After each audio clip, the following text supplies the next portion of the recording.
and welcome back. All right, so now I want to show you how to set up automated DMs inside of your Genius connector. I talked a little bit about that in the previous videos, and so now I want to show you exactly how to do that. All right, so let's hop into the Chrome extension, Genius connector right here. We just click here, then we will click on the 9 red dots. Then we're going to go to settings. Okay, so we have multiple options as far as automated DMs are concerned. So we can send out automated DMs with each friend request we send out. You don't have to, but you have the option. For example, I always do if it's someone who has engaged with my post or if it's someone who's already in my group. Otherwise, I don't really utilize it. I just send the friend request. Or we can also send out automated DMs when you receive a new friend request from someone. So before you accept or deny, you just receive it. You could say something like, "Hey, Suzanne, thanks so much for connecting with me. What inspired you to do so?" So you're doing a level of qualifying before you accept or deny them, okay? You can also send an automated DM when you accept a friend request you received from someone. Okay, so when you accept it, it's very hard to keep up with all the people we accept, right? Much less all the people who accept us. So that's why these automated DMs are very powerful. So when you accept someone's friend request, you can have them automatically connected without you having to worry about it. So you could say, "Hey, Suzanne, thanks so much for the friend request. I'm so glad we connected.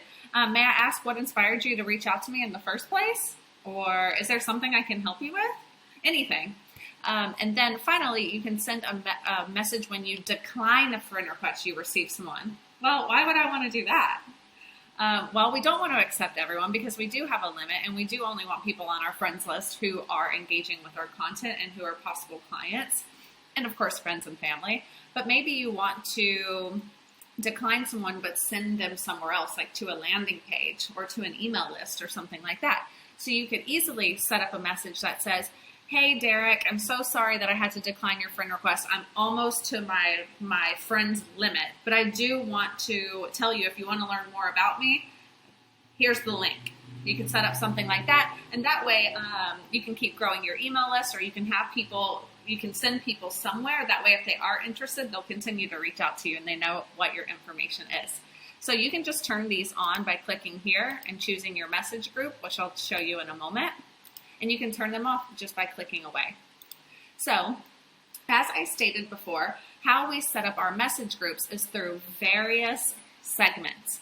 So for the sake of this demo, I'm just going to do a little test segments. So we want to break, let's say we want a message to go out that says, "Hey, Derek, thanks so much for your friend request. I'm almost to my limit, but what inspired you to reach out?" Okay, we're going to, just for the sake of this demo, we're going to send that out. The problem is we don't want to send the same message to every single person. So we want to set up variations of message segments so that when we put them into a group, it pulls different versions, different options from each message segment, generating a completely random message, not the same message over and over again. Okay, so for example, message segment, you could start intro. And you could add many different versions of intros. "Hey there, first name," add. "Howdy, first name." You can add emojis. You can do whatever you like. "Hello there." You can do one without the first name. "Testing, testing," just to show you that we can set up as many as we want. So we're just going to save this message segment. A good rule of thumb is to set up about 4 or 5 message segments. What variations in each message segment, shall I say? 4 or 5 different messages within each message segment. So we're going to press save. And then I'll just show you some of the ones I've set up before. Here's another one. "I'm Taylor," introducing myself. First, we want to say hello, which is our intro, and then we want to maybe, tell them who we are. So in that case, "This is Coach Tay, host of Get Clients Online group you just joined. I'm Taylor, host of Get Clients Online community you just became a part of. It's Taylor here. I'm the host of the Fab group you just joined, Get Clients Online." And then I could set up one more. Taylor here, host of the GCO community. Welcome to the fam, right? Now I have 4 and I feel good about it. So I'm going to save that message segment. Let's hop over to groups. Once you have plenty of message segments set up, plenty of message segments set up, like you can see here, I have an intro, I have an introduction, I have an ending question, so I'm prompting people to respond back to me.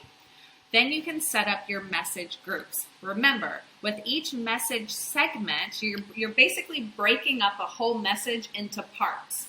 And then within those parts, aka message segments, you want to have various messages, okay? So in an intro, you want to have 4 to 5 messages. In your welcoming, in your welcome message and saying who you are, you want to have 4 to 5 messages.